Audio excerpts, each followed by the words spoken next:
참된 복, 팔복이라는 주제로 함께 말씀을 나누고 있습니다. 이 시간을 통해서 우리 모두에게 참된 복이 무엇인지 하나님의 말씀을 통해서 깨달아지는 은혜가 또 지혜가 있기를 간절히 소망합니다. 그래서 더불어 저와 여러분 모두가 참된 복을 밟는 예수님의 귀한 제자로 세워지기를 간절히 축원합니다. 청년 공동체에서요, 지난주 목요일부터 토요일까지 그러니까 2박 3일에 걸쳐서 의정부에 있는 예수소망교회로 국내 선교를 다녀왔습니다. 우리 교회 청년 공동체들에게는 국내 선교라는 타이틀이 있었지만 예수소망교회에서는 유초등부, 중고등부, 겨울 성경학교로 진행이 되는 시간이었습니다. 특별히 이 예수소망교회에서는요, 교회 학교가 세워지고 나서 이 부서 최초로 1박 2일 동안 수양관으로 떠나서 숙박을 하면서 말씀 집회를 할 수 있는 귀한 시간이었습니다. 그러니까 1박 2일은 수양관에 가서 함께 더불어 생활하면서 말씀 집회를 하고 마지막 3일차는 교회에서 함께 다시 모여서 말씀을 이렇게 되새기는 시간을 가졌습니다. 그런데 모든 시간이 다 끝났을 때 어린이들이 그들이 표현할 수 있는 최상의 단어로 이렇게 이야기했어요. 좋았어요. 재밌었어요. 또 하고 싶어요. 언제 오실 거예요? 이렇게 아이들이 저희에게 고백을 했어요. 그런데 이 시간 동안 우리를 좀 안타깝게 했던 것은 무엇이었냐면요. 우리가 만나고 돌아왔던 이 아이들의 대부분이 안정되지 못한 가정에서 살고 있었다라는 사실입니다. 아버지께서 먼저 소천하시고 외국인 어머니와 사는 어린이, 또 병에 걸린 아버지를 모시고 그렇게 자녀들끼리만 살아야 하는 어린이, 어머니가 이제 나가셨대요. 그러니까 부모님 없이 조부모님과 함께 살아야 하는 어린이, 매일매일 집에 혼자 있어서 어른의 보호를 전혀 받지 못하는 어린이, 심지어는요 실제로 먹지 못해서 교회에만 오면 배가 고파요 라고 말하는 어린이도 있었습니다. 그런데 그 친구들이 그 가정을 떠나서 아침, 점심, 저녁 식사 다 챙겨주고 또 청년 선생님들의 보호와 사랑을 받으면서 하나님까지 만났으니 얼마나 좋았겠습니까? 시간이 지나면서 표정이 밝아지고 시간이 지나면서 표현이 많아지는 그 어린이들 보면서 참 기뻤습니다. 하지만 매 식사 시간이 되면 안타까운 마음을 지울 수가 없었습니다. 이 어린이들이요, 그들의 접시에 그 작은 배로는 다 먹을 수 없는, 다 먹기 어려운 만큼의 양을 담았고요. 실제로도 많이 먹었습니다. 빨리 먹고요. 제 이야기를 듣고 어떻게 2019년도 굶는 사람 없다고 하는 이 한국 땅에서 이런 일이 있을 수 있을까 의문이 생기는 분들이 계실 것 같습니다. 하지만 여러분, 사실입니다. 그들에게는요 실제적인 배고픔이 있었습니다. 사람에게 있어서 위가 비어 있을 때 겪는 배고픔은 인간의 기본적인 욕구입니다. 때문에 이것이 채워지지 않으면 참으로 처절한 욕구가 되기도 하는 것입니다. 열왕기하 6장 24절 이하의 말씀을 읽어보면 아람 왕 베나닷이 그의 온 군대를 모아서 올라와 사마리아 성을 에워쌌다라는 이 모습이 등장을 합니다. 열왕기하 6장 25절은 성중이 크게 줄였다라고 증언을 하고 있습니다. 하루는 이스라엘 왕이 성 위로 지나갈 때 한 여인이 이렇게 외칩니다. 나의 주 왕이시여 나를 도와주소서. 왕이 이렇게 대답을 해요. 하나님께서 돕지 않으시는데 무엇으로 내가 너를 도울 수 있겠느냐? 그런데 도대체 무슨 일이냐? 지금 그녀가 고발하고 있는 상황은 이러합니다. 성이 포위되어서 큰 주림을 겪고 있는 중에 여인들끼리 만나서 약속을 합니다. 오늘 네 아들 내놔라. 우리가 함께 먹고 오늘은 그 아들 먹고 내일은 내 아들 먹자. 여인이요 이 제안을 받아들여요. 성경은 그녀가 우리가 드디어 내 아들을 삶아 먹었더니 라고 그들이 이렇게 했다라고 증언을 합니다. 그런데 막상 배가 부르고 나니까 이 제안을 했던 여인이 자기 아들을 숨겨버린 겁니다. 배에 무언가가 들어가니까 그제서야 제정신이 든 거죠. 배고픔이 사람에게 얼마나 처참함을 가져다 주는지, 이 처절한 배고픔과 갈증은 사람에게 있어서 인간됨마저 잃어버리게 만들 수도 있는 것이다 라는 것을 우리가 알 수 있습니다. 그런데 오늘 예수님의 이 말씀을 듣고 있는 대중들은 바로 이 위협 앞에 처해 있는 사람들이었습니다. 그들은 그들의 삶을 괴롭히는 실제적인 배고픔과 실제적인 목마름을 가지고 있었던 사람들이었습니다. 그들은 생명을 잃을 수도 있는 배고픔, 생명을 잃을 수도 있는 목마름, 그 기로 앞에 서 있었습니다. 그들이 겪는 배고픔은요, 현대인들이 느끼는 감정적인 허기가 아닙니다. 실제로 뱃속에서 꼬르륵 소리가 울리는 현실적인 배고픔입니다. 예수님 당시에 팔레스틴 지역에서 노동자의 하루 임금은 지금 우리 돈으로 80원 정도라고 합니다. 하루에 80원 버는 거예요. 80원. 그런데 이렇게 아주 적은 돈이라고 할 수 없는 그 돈을 버는 일자리도 안정적으로 매일매일 있는 것은 아니었다고 합니다. 이 자료만으로도 그들의 현재 형편을 설명하기에는 충분할 것 같습니다. 그러나 당시 로마의 귀족들은 사치와 향락을 누리고 있었습니다. 로마 귀족들은요, 항상 식사 자리에 깃털을 준비했다고 해요. 깃털을. 근데 이것은 그들이 충분히 먹고 배가 불러서 목까지 차올랐을 때 그 깃털로 목젖을 간지럽혀서 토를 한 다음에 다시 만찬을 즐기기 위한 도구였습니다. 그들의 만찬 때에는 그 깃털이 늘 준비되어 있었던 것이죠. 사타리콘은요, 1세기 네로 황제 시대에 활동했던 고대 로마의 문장가였던 페트로니우스가 남겼던 소설이에요. 그러니까 사타리콘 이제 발음이 안 되네요. 죄송해요. 사타리콘이라는 이 소설입니다. 근데 이 사타리콘이라는 소설은요, 현존하는 고대 로마의 소설 중에서 가장 오래된 것이래요. 근데 가장 오래된 것이라서 사라진 부분도 많고 극히 일부분만 남아있기 때문에 어떤 내용인지 어떤 전체적인 줄거리를 가지고 있는지 파악하기가 좀 어려운 소설입니다. 그런데 남아있는 부분 중에 유명한 내용은 풍성한 파티의 장면, 그리고 다양하고 굉장히 진기한 요리의 묘사입니다. 다음은요, 한 등장인물이 자신이 참석했던 파티의 음식을 설명하는 장면이에요. 여러분 한번 들어보세요. 첫 번째 요리는 큼직한 돼지였는데 그 위를 화환으로 장식한 데다가 주위에는 푸딩이며 거위 내장, 양의 고환, 송아지 췌장, 새의 모래주머니를 둘러놓았더군. 사탕무와 일상적인 식빵도 있었네. 다음은 따뜻한 스페인산 고급 꿀을 끼얹은 차가운 타르트였지. 또 보조 테이블에는 곰 엉덩이살 요리가 있었네.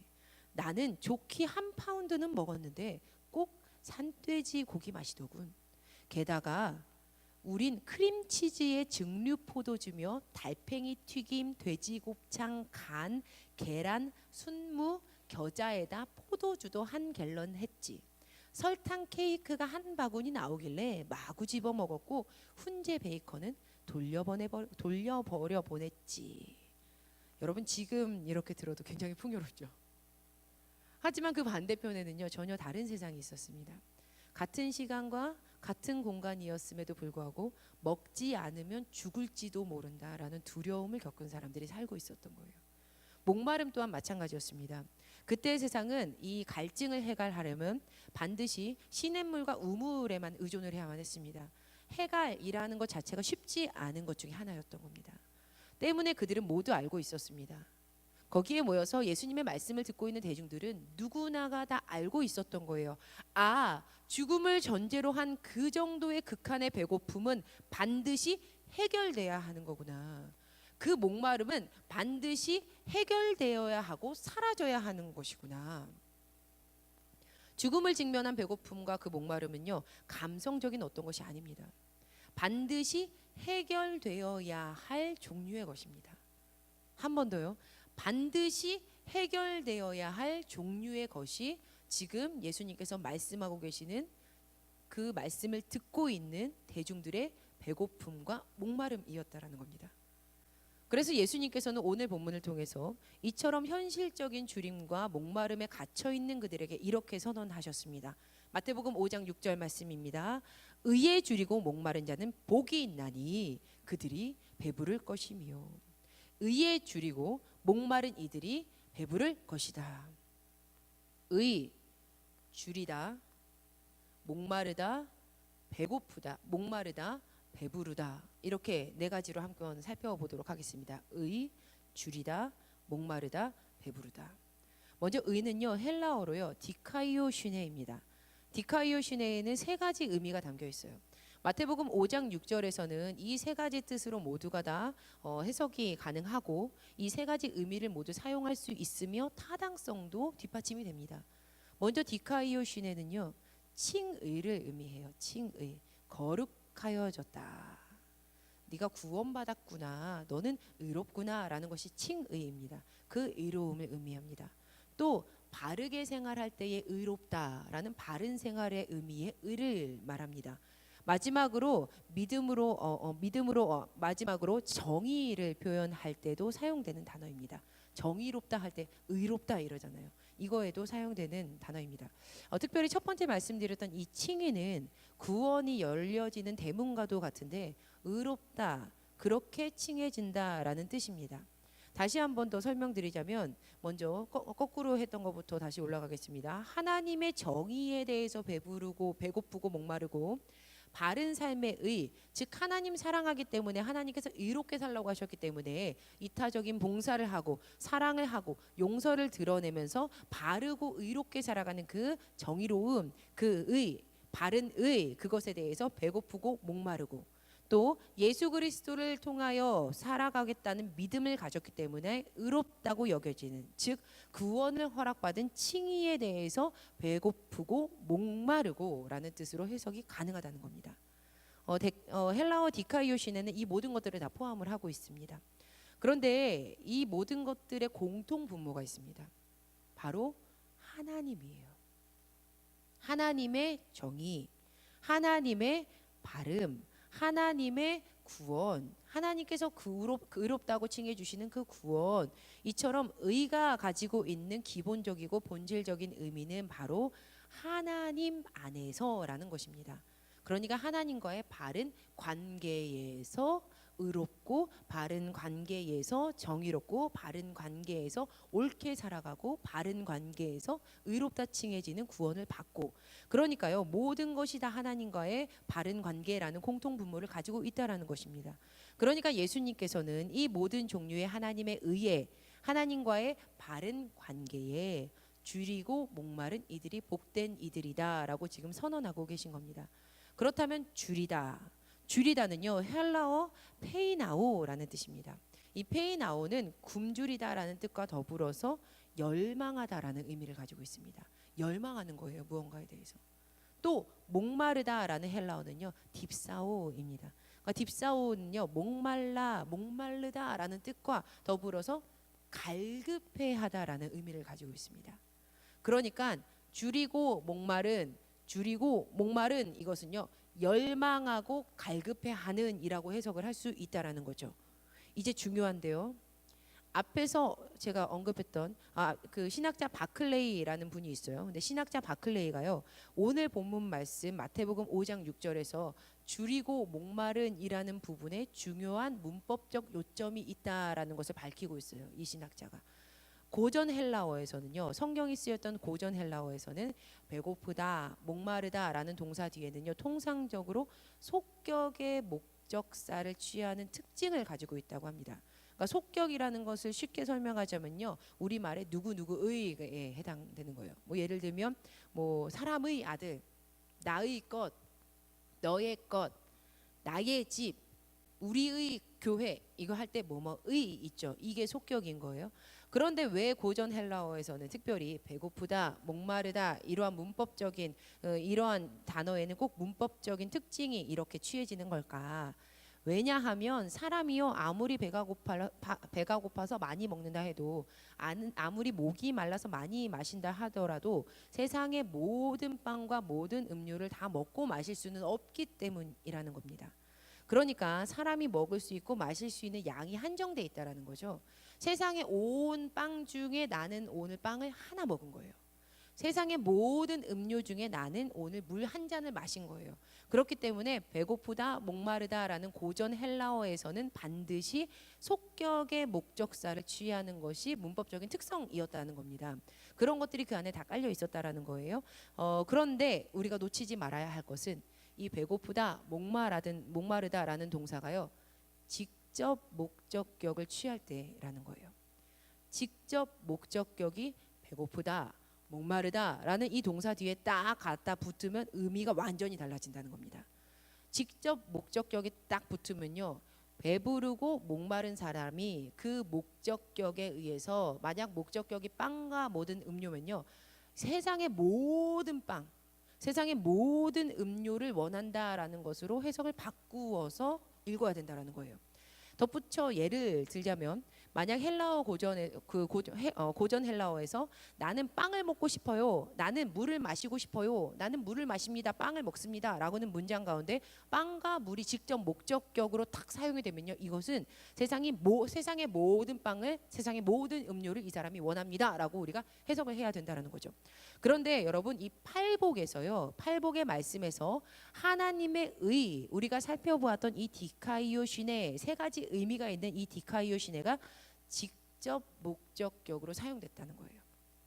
그러니까 이 문장 안에는 하나님의 의의 전부에 줄이고 목마르다라는 의미가 담겨 있다라는 겁니다. 그러니까 하나님의 의에 줄인 사람, 하나님의 의에 목마른 사람이라는 것은요, 하나님의 모든 의에 줄여 있고 하나님의 모든 의에 목말라 하는 상태에 있는 사람이라고 우리가 해석을 해야 된다는 겁니다. 어느 정도만이 아니라 100%라는 거죠.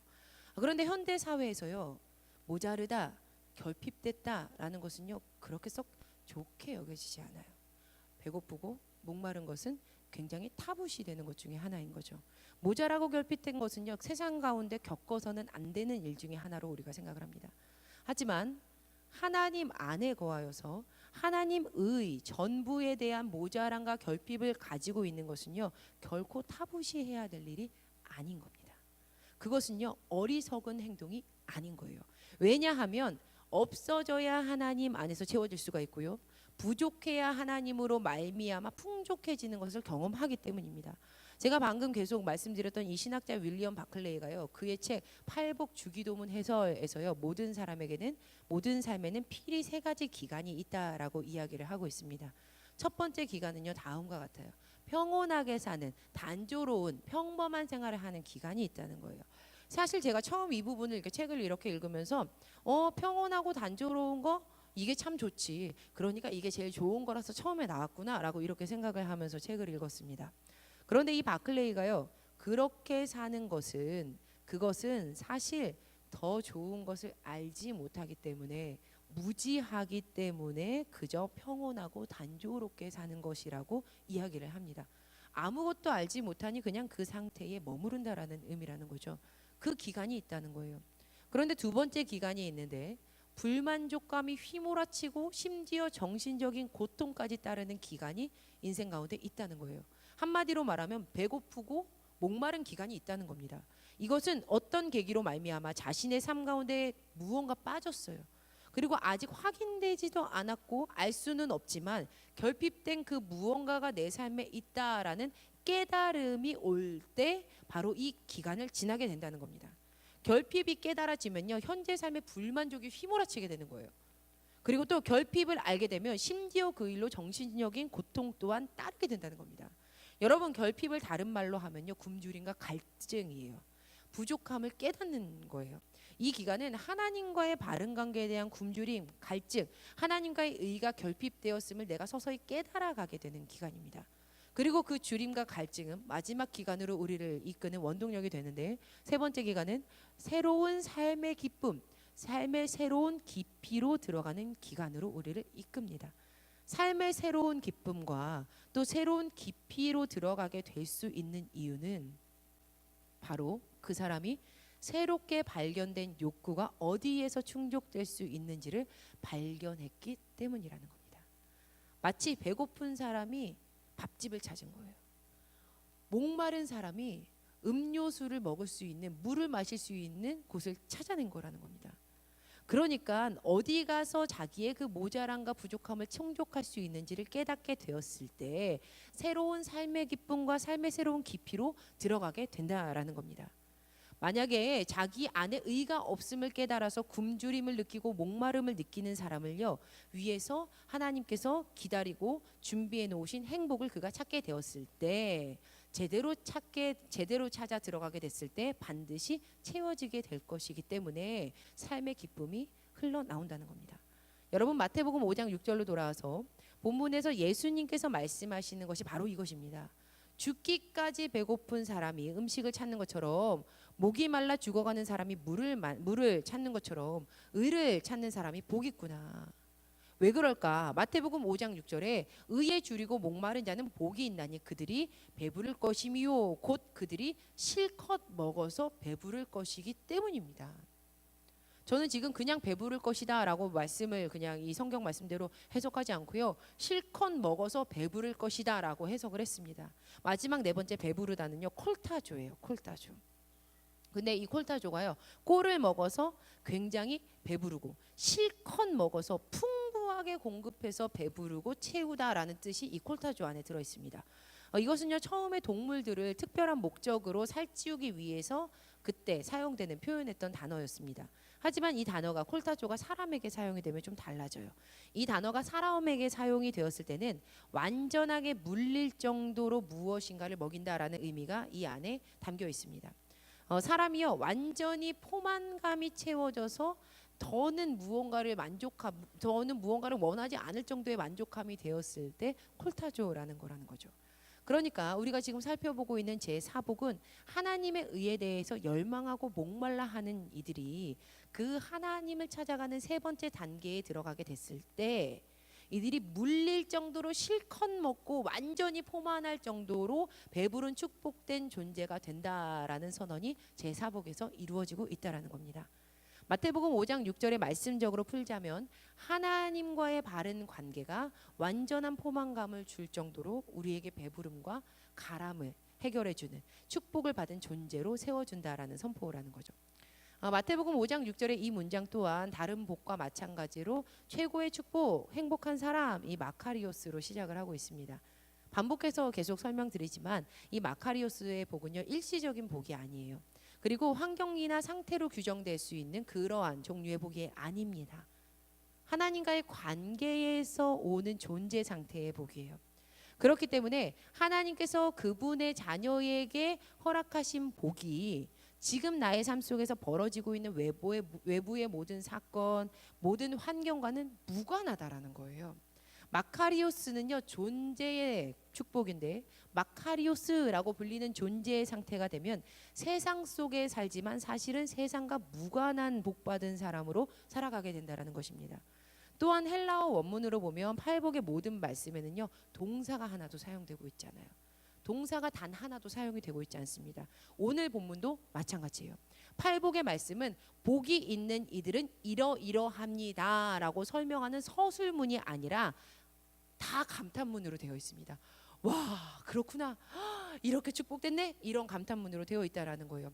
그래서 우리는 예수님께서 선포하신 이 8개의 복을요, 복받을 만한 가치가 있는 이러한 삶을 살아야 해라는 권고사항으로 해석해서는 안 되고, 팔복은 이미 선언되었기 때문에 너희는 그러한 사람이다 라고 선언된 복으로 받아들여야 되는 겁니다.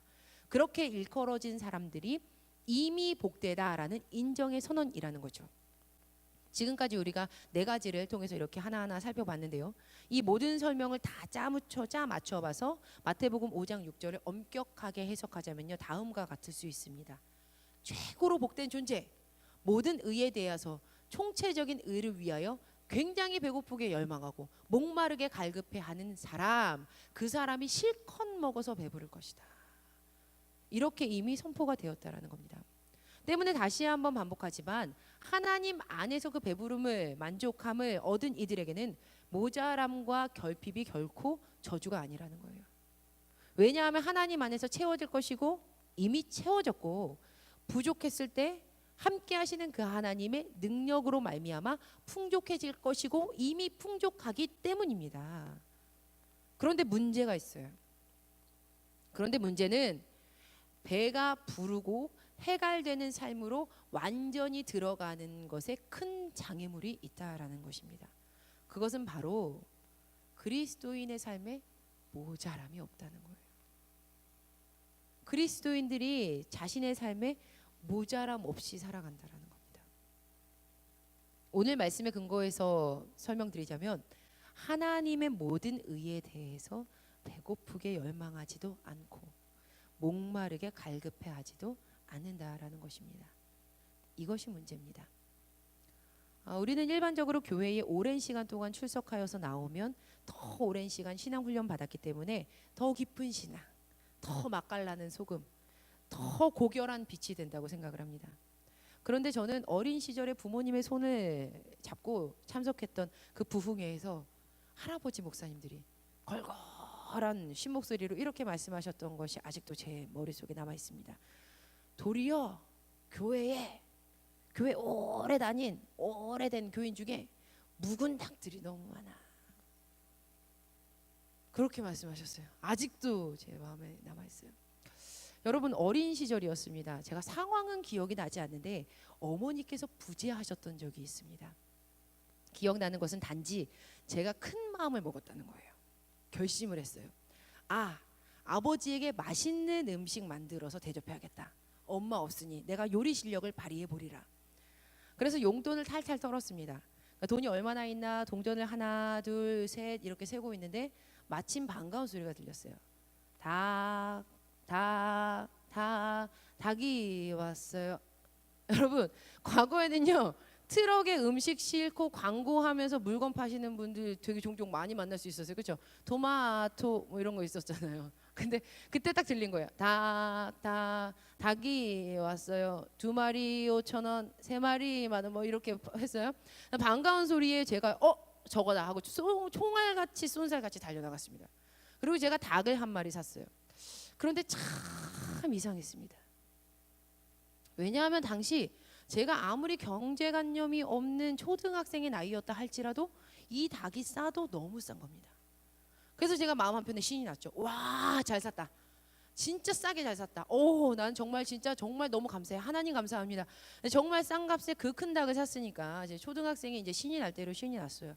이제 이 닭을요 물로 깨끗이 씻고 빡빡 씻고 압력밥솥에 닭과 함께 찹쌀도 넣고 양파도 넣고 밤도 넣고 대추도 넣고 어머니가 해주셨던 음식에서 보았던 재료들은요 싹 다 넣었어요. 그리고 이렇게 가진 재료를 딱 넣고 여기 뭐예요? 압력밥솥 이렇게 탁 잠궈가지고요 그 가스레인지 불을 탁 붙였습니다. 압력밥솥이요 찰찰찰찰찰찰찰찰 소리를 내면서 막 돌아가기 시작해요. 그러니까 밥을 몇 번 해봤기 때문에 이 정도면 됐겠다 싶어서 이제 불을 끄고 뜸을 들인 다음에 이제 아버지께서 이제 집으로 돌아오시기를 기다렸습니다. 그러니까 드디어 아버지께서 집으로 돌아오셨어요. 아빠 빨리 손 씻고 앉으세요. 제가 맛있는 거 했어요. 그러니까 아버지께서 얼마나 기쁘셨겠어요. 아버지께서 이렇게 기쁜 표정으로 이제 손을 딱 씻고 이제 식탁 앞에 앉으셨습니다. 저는 닭 한 마리를 큰 볼에 이렇게 통째로 넣어서 아버지 앞으로 이렇게 놔드렸어요. 야 고맙다 야. 잘 먹을게. 아버지께서 젓가락을 드셨습니다. 그리고 저도 닭을 집어서 들었어요. 그런데 앞불상 이 닭이요 찢어지지 않는 거예요. 마치 고무 같았습니다. 겨우겨우 온 힘을 다해서, 왜냐면 너무 창피하잖아요. 아빠 맛있는 거 했어요. 막 앉으세요. 막 이러면서 막 했는데 겨우겨우 온 힘을 다해서 이 닭가슴살 한 조각을 딱 찢어가지고 입에 딱 넣었는데 씹히질 않았습니다. 하니마, 네가 노개를 샀구나. 저는요 그때 처음으로 노개라는 것이 있다는 사실을 알게 됐어요. 노개는 잘 익지 않는단다. 이건 정말 아주 오랜 시간을 푹 과야 돼. 아주 오랜 시간을 푹 고아야 해. 안 그러면 절대 먹을 수 없단다. 저희 아버지께서 이렇게 말씀하셨어요. 그러니까 아버지께서 일어나시더니 압력밥솥에 다시 닭을 다 넣으셨어요. 기억할 수도 없을 만큼의 오랜 시간 동안 그동안 삶으셨습니다. 여러분 이상합니다. 왜 오랫동안 교회 다녔는데 신앙생활 오래 했는데 묵은 닭이 되어버리는 사람들이 생기는 걸까?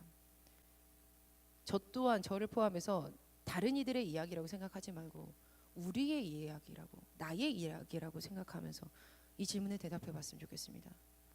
다르게 말하면 왜 더 이상 하나님과의 바른 관계를 갈망하는 하나님의 의를 향한 처절한 배고픔과 목마름에 그 사무친 그 부족함을 느끼는 사람들이 없어지는 걸까?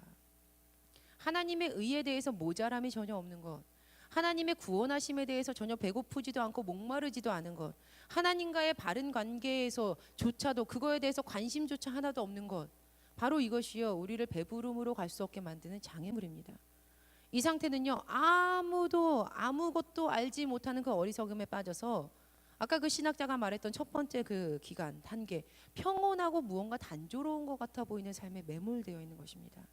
누가복음 6장 25절에서 예수님께서 이렇게 말씀하셨습니다. 화 있을진저 너희 지금 배부른 자여 너희는 줄이리로다. 화 있을진저 너희 지금 웃는 자여 너희가 애통하며 울리로다. 지금 그대로에 만족하는 자요, 현재 상태 그대로 평안할 것 같은가? 그러나 언젠가 가장 위대한 어떤 것이 결여되어 있음을 깨닫는 날이 올 것이다. 그러나 오늘 예수님께서는 죽음의 기로에, 그 배고픔의 죽음의 기로에 설 정도로 하나님의 의에 대해서 배고프고 목말라 하는 이들에게는 이렇게 말씀하십니다. 마태복음 5장 6절 말씀입니다. 함께 읽어보시겠습니다. 시작. 의에 줄이고 목마른 자는 복이 있나니 그들이 배부를 것이며. 배고픈 사람이 음식을 간절하게 찾는 것처럼 하나님과의 바른 관계를 그렇게 간절하게 찾는 사람, 하나님의 의를 찾는 사람, 목이 말라서 거의 죽어가는 사람이 물을 찾는 것처럼 하나님과의 바른 관계를 그렇게 목말라 하면서 찾는 사람, 그렇게 하나님의 의를 찾는 사람, 그 사람이 하나님과의 바른 관계의 배부름을 통해서 복을 받을 것이로구나. 이미 복을 받았구나. 자, 사랑하는 여러분, 죽을 정도로 배가 고프면요, 죽을 정도로 목이 마르면요, 심한 배고픔과 갈증을 느끼는 것은 내가 살려면 반드시 해결되어야 하는구나 라는 문제로 우리 가운데 받아들여지게 됩니다. 이건요, 감정적인 게 아니에요. 느낌적인 게 아니에요. 해결돼야 되는 문제인 거예요. 특별히 하나님의 의에 대해서, 그러니까 하나님과의 바른 관계에 대해서 내가 하나님의 정의로움을 가지고 살아가고 하나님 안에서 바른 삶을, 그 의로움을 따라가고 특별히 구원받았다라는 칭의에 대해서 내가 더욱더 간절하게 바라는 하나님과의 바른 관계에 대한 배고픔과 목마름은요, 반드시 배부름으로 해결되어야만 합니다. 그래야 우리가 생명을 얻습니다. 예수님께서는 베들레헴에서 태어나셨습니다. 베이트, 레헴, 이 단어의 조합이에요. 베이트, 집, 레헴, 빵집. 예수님께서는요, 우리의 먹거리가 되셨어요. 사랑하는 여러분, 호렙산 새벽 기도의 기간입니다. 이 기간 동안 우리가 정말 시냇물을 찾아 갈급한 그 사슴처럼, 그 물을 찾아 헐떡이는, 먹을 것을 찾아 헐떡이는 그 사슴처럼 하나님의 의를 향한 간절한 간구가 있기를 간절히 축원합니다. 새벽에 내일도 나오셔서 하나님, 제가 그 하나님을 닮기 원합니다. 그 하나님의 정의로움을, 그 하나님의 바름을, 그 하나님께서 우리에게 주시는 그 구원의 칭의를 내가 간절히 소망합니다. 배고픕니다. 목마릅니다. 기도하시는 저와 여러분 되기를 간절히 축원합니다.